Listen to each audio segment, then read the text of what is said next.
আসসালামু আলাইকুম। আমি doctor Enamul Parvez, natural medicine. আমার চেম্বার হচ্ছে মার্জান মেডিসিন কর্নার, চৌরাস্তার মোটা কর্মসর লালমন্দির।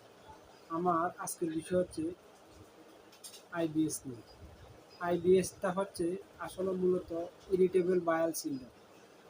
এটা হচ্ছে কি আসলে মূলত হচ্ছে অনিয়মিত বাথরুম হওয়াটাকে আমরা আইবিএস বলি। যেমন আমরা কোনো কিছু খাবার খাওয়ার পরে মোচড় দিয়ে বাথরুম হওয়া, গ্যাস, ব্লিডিং, ইনডাইজেশন, কারো কারো পায়খানা পাতলা হয়, কারো কারো কষা হয়, কারো কারো নরম হয়, সাথে আম থাকে, অনেকের আম থাকে না।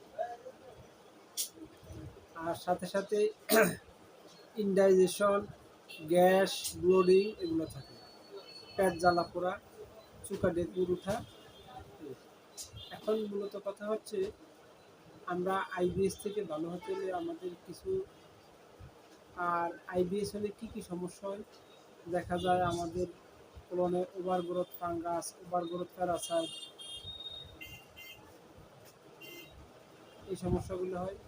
কোলনে লিকি গার্ড হয়, ইনডাইজেশন হয়, গ্যাস হয়, ব্লিডিং হয়।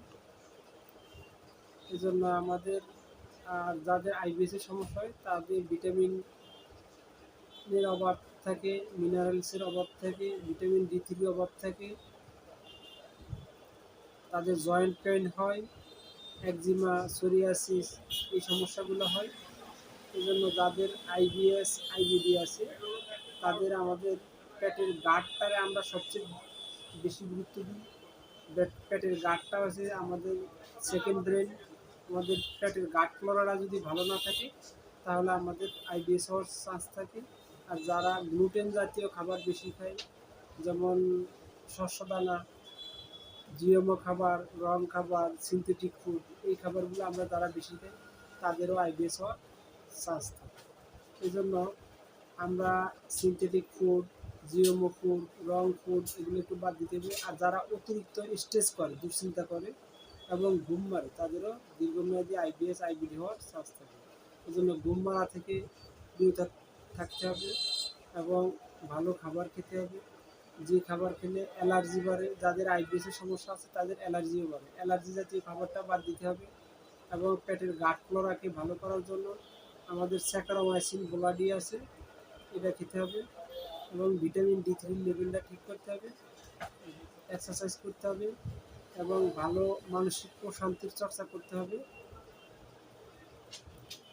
আর মেন্টাল ওয়েলনেস, মানুষকে ক্ষমা করতে শিখতে হবে। আর খাবার দ্বারা 100% চিবিয়ে খাবো, খাবার খাওয়ার 1 ঘন্টা পরে পানি খাবো। যাদের অ্যালার্জি আছে, যাদের আইবিএস হয় তাদের একজিমা, সোরিয়াসিস এগুলো হয়। এবং কোলনে ওভারগ্রোথ ফাঙ্গাস, ওভারগ্রোথ প্যারাসাইট এগুলো হয়। ওভারগ্রোথ ফাঙ্গাস, ওভারগ্রোথ প্যারাসাইটের জন্য আমাদের আর পেটে কোলনে স্মল ইন্টেস্টাইনে আমাদের লিকি গার্ড হয়। আর এই লিকি গার্ডের জন্য আমাদের রোজার মাধ্যমে লিকি গার্ড ভালো করা যায়, অথবা ফাস্টিংয়ের মাধ্যমে। ফাস্টিং কীভাবে করা যায়, প্রতিদিন সকালের খাবারটা যদি আমরা 10টার দিকে খাই আর রাতের খাবারটা 6টা থেকে 7টার মধ্যে যদি খাই, আমাদের 17 থেকে 18 ঘন্টা ফাস্টিং হয়। এই ফাস্টিংয়ের মাধ্যমে কিন্তু আমাদের আইবিএস আইবিডিটা ভালো হয়। এবং ভালো খাবার, ভালো ঘুম, এক্সারসাইজ, মানসিক প্রশান্তির চর্চা, গুড ব্যাকটেরিয়া নেওয়া, ভিটামিন ডি3 লেভেল ঠিক করা, এবং যে খাবার খেলে আমাদের আইবিএস আইবিডিটা বাড়ে এই খাবারগুলো আমরা বাদ দিতে হবে। আর যাদের আইবিএস আছে তাদের আইজিজিটার পরিমাণ বাড়ে।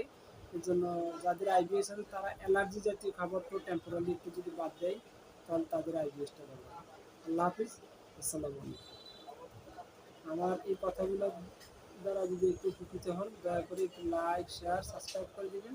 আপনার একটা লাইক, শেয়ার, সাবস্ক্রাইব একটা সুস্থ মানুষের জীবন ফিরিয়ে দিতে